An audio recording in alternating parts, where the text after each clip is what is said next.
Les amis, chers publics, chers auditeurs, chers téléspectateurs, chers camarades, écoutez, bonjour à tous. Pour toutes les personnes qui nous rejoignent sur ma chaîne, bonjour à tous, likez, partagez, commentez et surtout, abonnez-vous bien sûr. Aujourd'hui les amis, je vais vous parler de l'actualité qui nous a secoué il y a déjà quelques jours. Je vais faire une analyse, on va dire, un peu plus fine de ce qui se passe au Gabon. À tout de suite pour l'analyse. Alors les amis, nous avons des tonnes d'experts, des super experts sur le net, qui s'étonnent de la fortune des gombos. Des bongos, vous avez bien compris, pas des gombos. Je ne sais pas si on vous l'a déjà fait celle-là. Donc, il y a beaucoup de gens sur le net qui s'étonnent de la fortune des bongos. La fortune d'Ali Bongo. Qui disent, ah, c'est des centaines et des centaines de milliards, c'est même des milliers, hein, il y a plus des milliers de milliards qui sont là, qui sont détenus par cette famille, etc., etc. Alors, les amis, j'ai envie de dire, qu'est-ce qu'on apprend de plus, en fait? Ça fait simplement 52 ans que c'est le cas. C'est-à-dire qu'en gros, cette fortune-là, elle ne date ni d'aujourd'hui, ni d'hier. Hein? Ça fait 52 ans que ces personnes amassent ces fortunes-là colossales, etc., etc. On vous dit que c'est une dynastie. Donc, il n'y a rien d'étonnant de découvrir des sommes faramineuses en espèces, un peu partout, sous les coussins, sous les lits, sous les matelas, etc., etc. Ça n'étonne personne. Alors, mon analyse de la situation est la suivante, les amis. J'ai l'impression que c'est un peu de l'enfumage. Je vais vous expliquer ça correctement. C'est-à-dire que, contrairement à ce que j'ai cru au départ, pour moi au départ c'était une espèce de révolution populaire, voilà, poussée par des officiers qui en ont marre de cet establishment, etc., etc. Et puis au fur et à mesure, en écoutant les uns et les autres, je me suis aperçu qu'il y a probablement de l'enfumage. Il y a quelque chose qui n'est pas clair. Alors, dites-moi dans les commentaires si vous aussi vous avez remarqué cela et si vous pensez qu'il y a un petit peu d'enfumage. Alors, je suis obligé de faire attention parce qu'il y a des voitures qui passent et voilà, parce que j'aimerais quand même pas qu'il y ait un scandale ici dans cette belle province, voilà, et que j'apparaisse dans les médias comme celui qui s'est fait écraser. Non, non. Voilà les amis. J'ai vraiment l'impression qu'il s'agit là vraiment de l'enfumage complet, total. Pourquoi j'en arrive à cette conclusion? C'est que je me pose quand même un certain nombre de questions. Premièrement, ce n'est pas une révolution populaire dans le sens strict du terme, dans la mesure où ce n'est pas le peuple qui s'est levé et qui a décidé de renverser le pouvoir. En réalité, c'est une révolution de palais. Donc ça s'est déroulé entre eux. Alors du coup, c'est un peu inquiétant. On entend aussi, voilà, par ici, par là-bas, on entend un peu partout, par Mont et Barvaux, que le général qui a été nommé président de transition est un cousin de la famille. En tout cas, on est sûr et certain qu'il s'agit quand même du même cercle. Alors, le problème qu'il faut se poser concernant le Gabon, est-ce que tout cela n'est pas de l'enfumage une nouvelle fois? Je me pose la question. Je me pose vraiment la question. Il y a des gens qui te sortent que oui, Ali Bongo a amassé des milliards et des milliards et des milliards. Mais qu'est-ce qui va se passer maintenant? Je vais vous dire ce qui va se passer. Eh bien, rien du tout. Alors, j'espère sincèrement me tromper. Mais écoutez bien ce que je vous dis, parce que je vous avais déjà dit quelque chose sur le Mali, vous avez vu que c'est arrivé. j'ai le sentiment vraiment que on va recommencer exactement la même chose, voire pire. En réalité, j'ai le sentiment que c'est un peu comme si tu veux, le jeu était devenu insoutenable. C'est-à-dire qu'on ne pouvait plus faire la même chose et il fallait forcément qu'il se passe quelque chose. Je ne dis pas que c'était prémédité, que ça a été arrangé entre tout le monde, mais sincèrement, quand je regarde, quand j'analyse toutes les données, j'ai l'impression, les amis, malheureusement, que cette révolution populaire n'a pas eu lieu et que c'est plus une révolution de palais et qu'en réalité, ce sont les mêmes gens, en fait, et qui ne sont peut-être pas d'accord entre eux, qui règlent un peu leur compte, et tranquillement. Pourquoi je vous dis ça?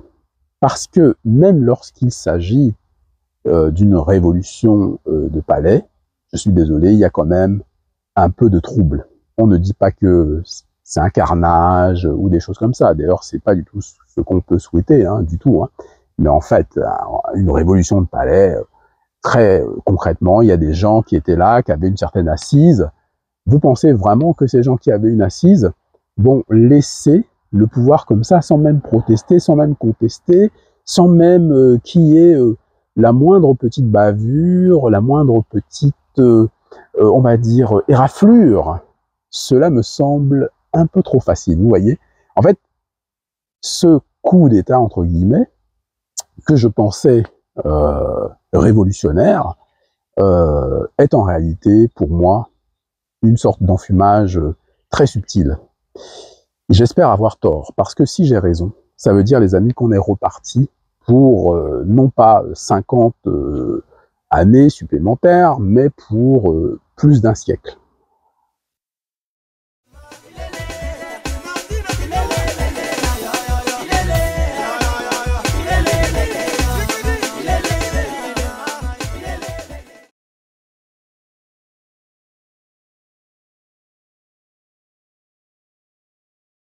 Il y a aussi un élément qu'il ne faut pas négliger, les amis. Le fait, effectivement, qu'il y ait une réaction, on va dire, des autorités occidentales, une réaction un peu molle, on va dire ça comme ça ne laisse pas présager de bonnes choses. Ça laisse un petit goût de suspicious, de suspicion. C'est un peu suspicious. Il y a un côté curieux, un côté incompréhensible, un côté où on est circonspect, où on se pose quand même la question en se disant, tiens, c'est marrant, parce que quand on compare les réactions des Occidentaux par rapport à ce qui s'est passé au Niger, même si c'est pas du tout la même chose, hein, on est d'accord là-dessus, c'est pas la même chose du tout d'ailleurs. Hein. J'ai même le sentiment aujourd'hui que ce qui s'est passé au Niger est plus, on va dire entre guillemets, légitime que ce qui s'est passé au Gabon. Je m'explique. C'est-à-dire que on a le sentiment que ce qui s'est passé au Niger, quand je dis légitime, c'est pas sur le plan du droit tel que c'est défini internationalement, etc. Légitime dans le sens que, bon, on sait très bien qu'au pouvoir, je vous l'ai déjà dit, c'est pour ça que j'en parle jamais, parce que c'est des gens, en fait, qui n'ont pas du tout la main sur leur destin. Ce sont des gens qui, comme vous et moi, subissent. Alors vous allez me dire, ouais, mais ils pourraient faire autrement. Honnêtement, j'en sais rien. Je suis partagé. C'est-à-dire que ces gens qui ont le pouvoir et qui font n'importe quoi avec le pouvoir, je me pose juste une question. S'ils avaient vraiment la main, est-ce que vous pensez quand même, ce sont quand même des gens qui ont un amour minimal de leur patrie, je ne pense pas qu'ils laisseraient leur pays dans des conditions aussi désastreuses. En tout cas, j'en sais rien. Franchement, les amis, j'en sais rien, mais je me pose la question. Je trouve que c'est trop facile de dire les Africains, les chefs d'État africains, ce sont des dictateurs, c'est de leur faute, ils sont corrompus, etc. Non, non, non, non, non, non. Je pense qu'ils n'ont pas la main, je répète, pour ceux qui auraient mal entendu, ils n'ont pas la main. Ça veut dire qu'il y a d'autres mains qui les guident. Est-ce que tu me comprends? De la même manière que d'autres puissances occidentales qui sont moins importantes sont aussi un peu téléguidées par d'autres puissances occidentales qui sont beaucoup plus puissantes. En fait, c'est un petit jeu comme ça, du gros poisson rouge, qui mange les autres petits poissons rouges. Et donc, on peut voilà, concevoir plusieurs dimensions. Voilà, donc nous, on est des petits, mais ceux pour qui nous sommes des petits sont aussi des petits pour d'autres, et ainsi de suite, et ainsi de suite, et ainsi de suite. Donc, vous voyez, la géopolitique, notamment, pour ce qui concerne le continent africain, est très étrange, les amis. C'est pour ça que vous me voyez parfois silencieux, parce que je m'aperçois qu'il y a vraiment des choses qu'on ne nous dit pas et qu'il faut aller chercher. Il y a des choses que je sais évidemment, parce qu'il faut juste fouiller un peu. Il y a des choses qu'on ne peut même pas dire sur la place publique, parce que tout de suite, soit les gens vont nous prendre pour des gens complètement fêlés, complètement, tu comprends, etc. Mais quand on analyse les situations, je le répète, ce qui se passe aujourd'hui ne m'étonne pas. Et je pense que c'est une vraie farce, en réalité. Ça va surprendre beaucoup de monde, mais je pense que c'est une farce. Le problème, c'est qu'on ne le saura pas tout de suite, les amis. On va le savoir peut-être dans 10 ans, dans 15 ans, dans 20 ans. On va le savoir peut-être quand on sera tous morts. Donc, c'est un peu compliqué, mais j'ai de gros doutes. Surtout que ce général, qui a peut-être de très bonnes intentions, hein, moi j'en sais rien, hein, je suis juste en train d'analyser et de me dire que, bon, il y a quand même des choses qui ne sont pas claires. Donc ce général ne donne pas de date. Voilà, il dit que oui, il va redonner le pouvoir à l'opposition. Vous aurez constaté d'ailleurs que l'opposition gabonaise, qui, semble-t-il, a gagné les élections, n'est pas très contente. On va dire que le professeur, hein, leader de l'opposition, qui s'est présenté, donc le candidat, hein, qui s'est présenté face à Ali Bongo, et qui, semble-t-il, a gagné hein, les élections. Hein, bon, il n'est pas très content. Voilà, il a des doutes. Il a eu des doutes d'ailleurs dès le début. Mais personne n'écoute ce monsieur, ce candidat, qui est quand même porté, pour le coup, par le peuple. Alors, c'est pour ça que je me pose des questions. En vrai, je vais vous dire la conclusion un peu de ma réflexion. Je vais vous dire ce que je pense à peu près de cette entourloupe, hein, de cette belle entourloupe, de cet enfumage qu'on est en train de nous tendre. Et bah tant pis, hein, si les gens tombent dedans. J'espère sincèrement me tromper, mais je veux pas être pessimiste, mais ça sent pas si bon que ça, en fait. Et quelque part, les amis, j'ai l'impression que c'est plutôt un contre-feu. Je vous explique pourquoi dans quelques instants. Donc, suivez bien la vidéo jusqu'à la fin, les amis, et likez pour donner la force à la chaîne. Vous voyez, ces sujets-là, politiques, etc., tous ces sujets d'actualité, je ne vous pollue pas, contrairement à certaines chaînes qui en profitent juste pour faire des vues et qui ne vous apportent même pas une analyse qui pourrait être pointue, mais non, c'est juste, je prends des informations ici, je prends des informations là, et je vous les refourgue, hein, pour que vous gobiez tout ça comme des moutons, bref. Alors que ici sur cette chaîne, vous l'avez bien compris, nous on invite les gens à la réflexion, à l'analyse, à la prudence, et voilà, et faire des recherches soi-même avec beaucoup de méthodologie. Et on invite évidemment au débat constructif, à la critique constructive. Et c'est comme ça que nous autres, les Africains, qu'on soit ailleurs, hein, de la diaspora, dans tout l'Occident, aussi bien que les autres qui sont sur le continent, c'est comme ça qu'on va réussir ensemble à enfin avoir notre révolution populaire. Donc la révolution gabonaise, malheureusement, n'est pas une révolution populaire, c'est une révolution de palais. Et dans ce sens, ça m'inquiète. Dans ce sens, je trouve que c'est inquiétant. Je vous retrouve tout de suite pour vous donner la superbe analyse pointue, la suite de cette analyse que vous allez vraiment commenter dans les commentaires, parce que j'aimerais bien qu'on débatte là-dessus, parce que c'est pas clair.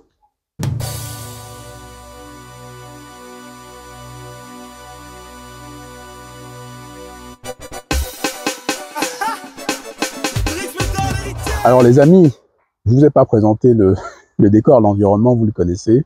Vous connaissez maintenant mon environnement. Et franchement, après une journée aussi chaude, après une journée de travail, de dur labeur, quel plaisir de se retrouver dans cet élément, vous voyez, dans cette paix, dans cette quiétude. Et évidemment, je choisis toujours des endroits comme ça pour y résider. Ça me rappelle évidemment, ma tendre Afrique, évidemment, parce que bon, à Douala, nous on a de quoi faire hein, en matière d'environnement, d'arbres, de faune et de flore, etc., etc. Alors les amis, ce que vous attendez, c'est l'analyse pointue. Regardez bien ce qui se passe. En réalité, je vous ai dit il y a quelques instants qu'il n'y avait pas de calendrier, que c'était flou, que le leader de l'opposition n'est pas d'accord, etc. Et que on a le sentiment que rien ne va bouger. Voilà. Alors, autre chose, je vous ai parlé de contre-feu. C'est très très intéressant. Vous remarquerez que au moment où l'Afrique est en train d'imploser, hein, carrément, avec des révolutions un peu partout, ce qu'on appelle des coups d'État, mais quand on dit révolution, c'est-à-dire qu'on parle de révolte, alors qu'il y a des révolutions, des révoltes un peu partout. Voilà que d'un coup, surprise, là où personne ne s'y attend, eh ben, survient une révolution. Mais sauf que quand on analyse, cette révolution n'a absolument rien à voir avec les autres. C'est plus des gens qui sont pas contents, qui étaient là, voilà, dans la dynastie, et qui d'un coup trouvent que c'est pas juste, faut donner un peu aux gens qui n'en ont pas. 30% de la population est sous le seuil de la pauvreté, voilà, dans un pays qui normalement devrait ressembler au Koweït. Bon, ok, c'est la réalité géopolitique, hein, la réalité qui se passe sur le continent africain. Ça, il faut vraiment le souligner. On ne critique personne, on décrit juste les faits. Donc moi, je trouve que ce contre-feu est plutôt bienvenu pour certaines nations, notamment occidentales, qui aimeraient bien conserver, en tout cas cette partie de l'Afrique, voilà, que ça leur serve encore pour de nombreuses années.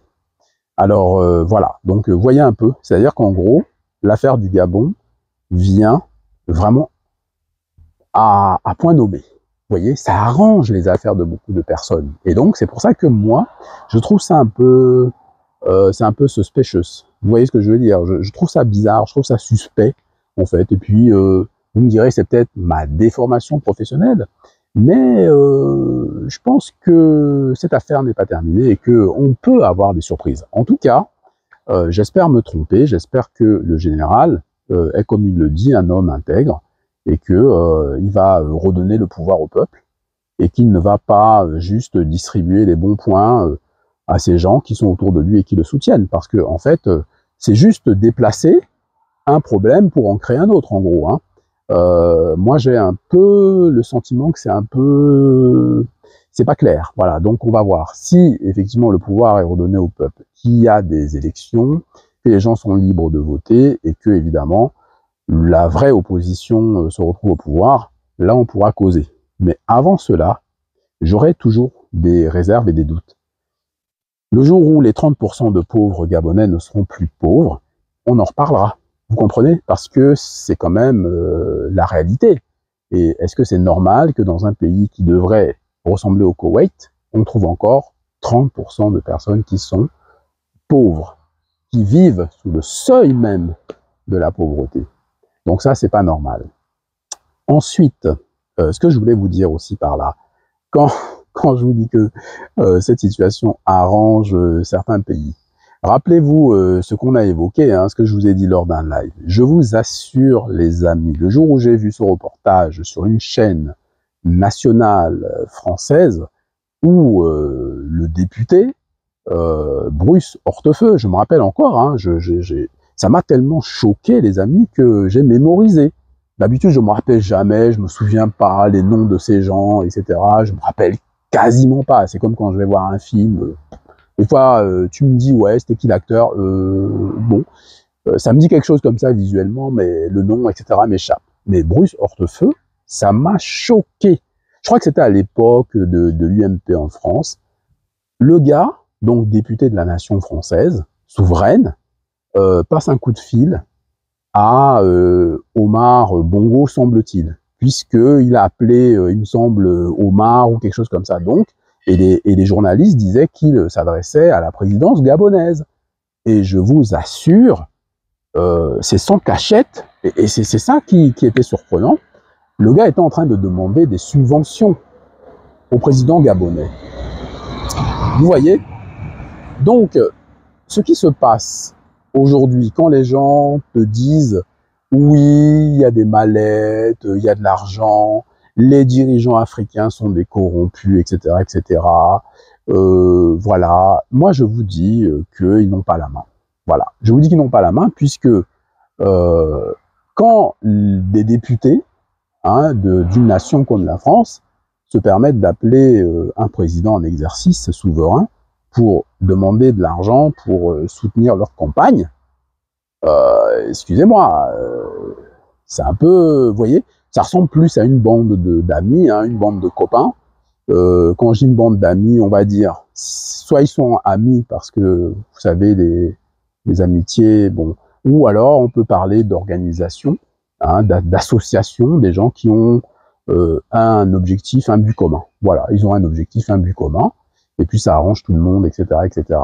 Mais je pense que, en dehors de ces arrangements, de ces buts communs, il y a quand même quelque chose de contraignant. C'est-à-dire que il y a quelque chose qui a une force obligatoire. J'ai l'impression que beaucoup de ces dirigeants-là n'ont pas la main.